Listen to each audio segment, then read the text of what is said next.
अथ श्री सप्तश्लोकी दुर्गा मार्कंडेय पुराणे देवी महात्म्या महत्तृतीयोऽध्यायः सेनापतियों सहित महिषासुर का वध। ध्यान। ओमुद्यद्वानुसहस्रकान्तिमरुणक्षौमाशिरोमालिकां रक्तालिप्तपयोधरां जपवटीं विद्यामभीतिं वरम् हस्ताब्जैर्दधतीं त्रिनेत्रविलसद्वक्त्रारविन्दश्रियं देवीं बदहिमांशुरत्नमुकुटं वन्दे अरविन्दस्थिताम्। जगदम्बा के श्रीअंगों की कांति उदय काल के सहस्त्र सूर्यों के समान है। वे लाल रंग की रेशमी साड़ी पहने हुए हैं। उनके गले में मुंडमाला शोभा पा रही है। दोनों स्तनों पर रक्त चंदन का लेप लगा है।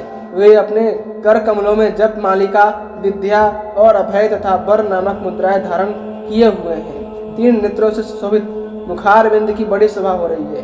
उनके मस्तक पर चंद्रमा के साथ ही रत्नमय मुकुट बंधा है तथा वे कमल के आसन पर विराजमान है। ऐसी देवी को मैं भक्ति पूर्वक प्रणाम करता हूँ। निहन्यमानं तत्सैन्यमवलोक्य महासुरः। ओम ऋषिरुवाच।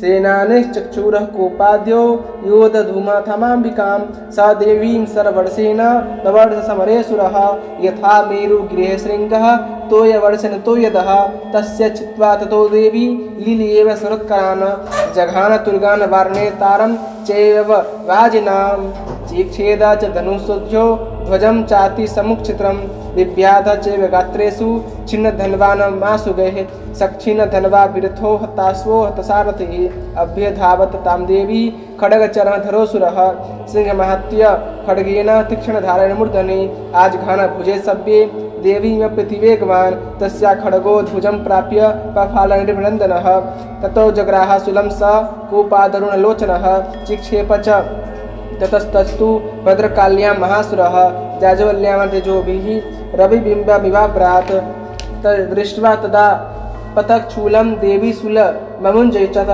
तक्षूलं स तदा तेन हृतं स च महासुरः हते तस्मिन् महावीर्ये महिषस्य चमत्पूतो आजगाम गजारूढः श्यामरस्त्रीदर्शादर्दनः सुवपि शक्तिमुमोचाथ दिव्यास्ताम्बिकां रुद्रं हुङ्काराभिहतां भूमौ पातयामासने सप्रभां भगनां शक्तिं निपतितां दृष्ट्वा क्रोधसमर्पितं चिक्षेप चामरः शूलं बाणेस्तदपि साक्षितं ततः सिंहः समुत्पत्य गजकुम्भान्तरे स्थितः वायुयुधेन युधे तेनोच्चैस्त्री दशारिणा युध्ययमानो ततस्तो तु तस्मान्नागन्महि गतौ युधातेऽति समबद्धो प्रहारयति दारुणेः ततो वेगात् कमुत्पत्य निपत्य च मृगारिणा करप्रहारेण मृत्शिलश्चामरस्य पृथक्कृतम् उदग्रश्च रणे दिव्या शिलावृक्षादिभरितः दन्तमुष्टितलश्चैव करालश्च निपातितः देवी क्रुधा गदा पार्थेश्च चूर्णयामास चोदतं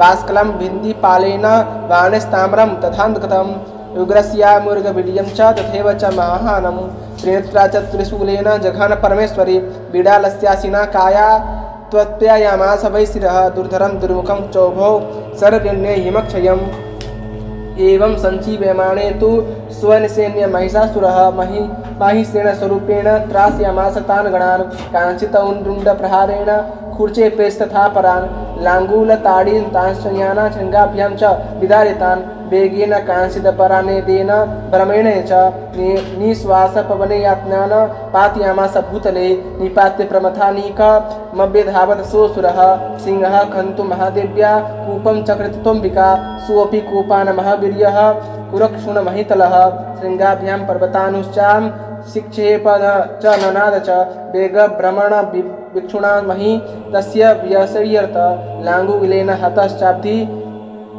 प्लावयामास सर्वतः धूतशृङ्गविभिन्नश्च खण्डं खण्डं युर्धना श्वासा नीलास्ता सत्सो निपेतुर्नभसोचला इति क्रोधसमाधिमा तमापतन्तं सहसुरं दृष्ट्वा सा चण्डिकां कूपं तद्वधाय तदा करोत् सा चित्वा तस्य वै पास्तं तं बबन्ध महासुरं तत्याज महिषं रूपं सोऽपि बद्धो महामृधे ततः सिंहो वधसभ्यो यावत् तस्याम्बिका शिरः छिनति तावत् पुरुषः खड्गपाणिरदर्शयत एतत एवासु पुरुषं देवी शिक्षेदसायकैः तं खड्गचर्मणा सार्धः ततः स्वभुनमागतः करेण च महासिंहं तं चकर्ष जगर्ष च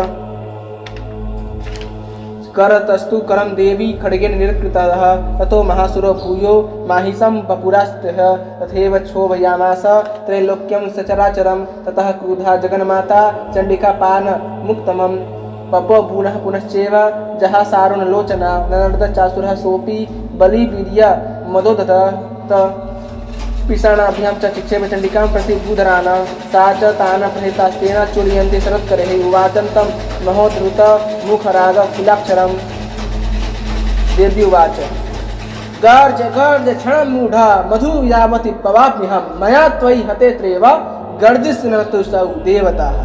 ऋषिरुवाच एवम् उक्त्वा सम्पत्य सारूढां तं महासुरं पादेनाक्रं कण्ठे च शूलेनेव तदाडयत ततः सोऽपि पदाङ्गान्तस्य निजमुखात् ततः अर्धनिष्क्रान्त एवासीद दिव्यवीर्येण संवृतः अर्धनिष्क्रान्त एवासौ युध्यमानो महासुरः तया महासिना दिव्या शिरक्षित्वा निपातितः ततो हाहाकृतं सर्वं कृत्यसेनानाथ प्रहंस च परं जग्मु सकला देवतागणाः तुष्टुस्तां सुरां देवीं सह दिव्य महर्षिभिः जगुगुर्नन्धर्व प्रपुर्त गतयो नृत्यतस्मन् सरोगणाः। ओम इति श्री मार्कंडे पुराणे सावर्णिके मन्वन्तरे देवी महात्म्ये महिषासुरवधु नाम तृतीयोऽध्यायः संपूर्णम्। इसी के साथ श्री मार्कंडे पुराण के सावर्णिक मन्वन्तरे के देवी महात्म्य का महिषासुरवध नाम का तीसरा अध्याय संपूर्ण हुआ, जिसमें उवाच 341 एवं 44 और कुल मिला के अब तीनों अध्याय के श्लोक 217 है। अब हम इसके हिंदी अर्थ को संक्षिप्त रूप में बताते हैं। दैत्य सेना को इतनी कष्ट में देखकर चिक्षुर नाम का दैत्य जो महिषासुर का ही सेवक था, वह भगवती के पास जाता है और उनसे युद्ध करने लगता है, परंतु देवी के बाणों से वह कटकर विनाश को प्राप्त होता है और इस प्रकार अनेक असुरों का वध होता जाता है। आकाश में से खून की वर्षा हो रही थी, ऐसा माना जा सकता था। महिषासुर के सेनापति चिक्षुर जब मारे गए तब अनेक असुर साथ में आते गए, परंतु जगदम्बा के हुंकार मात्र से सभी असुर पृथ्वी पर गिर जाते हैं। इसको देखकर चामर को भी बहुत क्रोध आया। चामर भी वहां आया, चामर भी बाणों के द्वारा मारा गया। यहाँ तक कि देवी का सिंह भी अनेक असुरों का वध कर रहा था। सिंह को देख के भी ऐसा लगता था मानो असुरों के लिए विनाशकारी एक द्रव्य, एक वस्तु उत्पन्न हो चुका हो। कराल जैसे अनेक असुर इसी तरह मुक्कों, दांतों और थप्पड़ों के चोट से परेशान हो चुके थे और अब मृत्यु को प्राप्त हो रहे थे। तलवार से की चोट से बिडाल के मस्तक को धड़ से काट गिराया। दूर दुर्मुख इन दोनों को भी बाणों से लोक भेज दिया। इसी तरह अनेक असुरों का वध होता रहा, लेकिन इस प्रकार जब अपनी सेना का वध देखते हुए महिषासुर को रहा नहीं गया तो सेना का संहार होता देख महिषासुर ने भैंसे का रूप धारण करके देवी के गणों को त्रास देना आरंभ किया। भैंसे का रूप धारण करके वह भगवती पर प्राणी मृत्यु का दोष भी लगाना चाहता था, यह भी एक सत्य बात है। और वह भगवती पर अनेक तरह के बाण, अनेक तरह के अस्त्र का प्रयोग कर रहा था। महिषासुर का कोई भी अस्त्र भगवती के सामने टिक नहीं पाया, क्योंकि भगवती स्वयं महालक्ष्मी जगदम्बा है, जिनका कोई युद्ध में टक्कर नहीं कर सकता, चाहे वो ब्रह्मा, विष्णु और महेश ही क्यों न हो। जैसे ही भगवती महिषासुर को मारने के लिए उद्यत हुई, उसी समय गजराज के रूप में एक पुरुष प्रकट हुआ और देवी के सिंह को खींचने लगा। भगवती ने उसके सूंड को काट डाला, लेकिन उसने फिर से भैंसे का शरीर धारण कर लिया और पहले की भांति चराचर को परेशान करने लगा, व्याकुल करने लगा। तब क्रोध में भरी हुई जगन माता चंडिका बारंबार मधु का पान करने लगी और लाल आंख करके हंसने लगी। उधर वह बल और पराक्रम के मत से उन्मत्त हुआ राक्षस गर्जने लगा, अपने सिंगों से चंडी के ऊपर पर्वतों का फेंकने लगा। पर्वतों को फेंक कर भी उससे क्या लगता था, कुछ होगा, परंतु ऐसा नहीं हुआ। उस समय देवी अपने बाणों के समूह से उसके फेंके हुए पर्वतों को चूर्ण करती हुई बोली। अब बोलते समय उनका मुख मधु के मत से लाल हो रहा था और वाणी लड़खड़ा रही थी। देवी ने एक बहुत बड़ा हुंकार मारते हुए कहा, ओ मूढ़, मैं जब तक मधु पीती हूँ तब तक तू क्षण भर के लिए खूब गर्ज ले। मेरे हाथ से ही तेरी मृत्यु हो जाने पर अब शीघ्र ही देवता भी गर्जना करेंगे।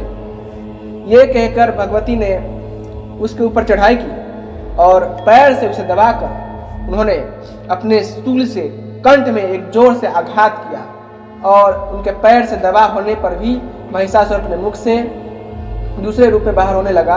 अभी आधे शरीर से ही बाहर निकलने वाला पाया था कि देवी ने अपने प्रभाव से उसे रोक दिया और वो रूप नहीं बदल पाया। आधा निकला होने पर भी वह महादैत्य देवी से युद्ध करने लगा। तब देवी ने बहुत बड़ी तलवार से उसका मस्तक काट गिराया। फिर तो हाहाकार करती हुई दैत्यों की सारी सेना भाग गई तथा संपूर्ण देवता अत्यंत प्रसन्न हो गए। देवताओं ने दिव्य महर्षियों के साथ दुर्गा देवी का स्तवन किया। गंधर्वराज गाने लगे तथा अप्सरा नृत्य करने लगी और इसी के साथ महिषासुर का वध हुआ और सृष्टि में पूर्ण धर्म की स्थापना हुई। यदि आपको सप्तश्लोकी दुर्गा का यह कथाएं पसंद आ रही हैं तो कृपया करके वीडियो को लाइक करें, चैनल को सब्सक्राइब करें और दोस्तों के साथ शेयर कीजिएगा। जय श्रीमन नारायण, जय माता।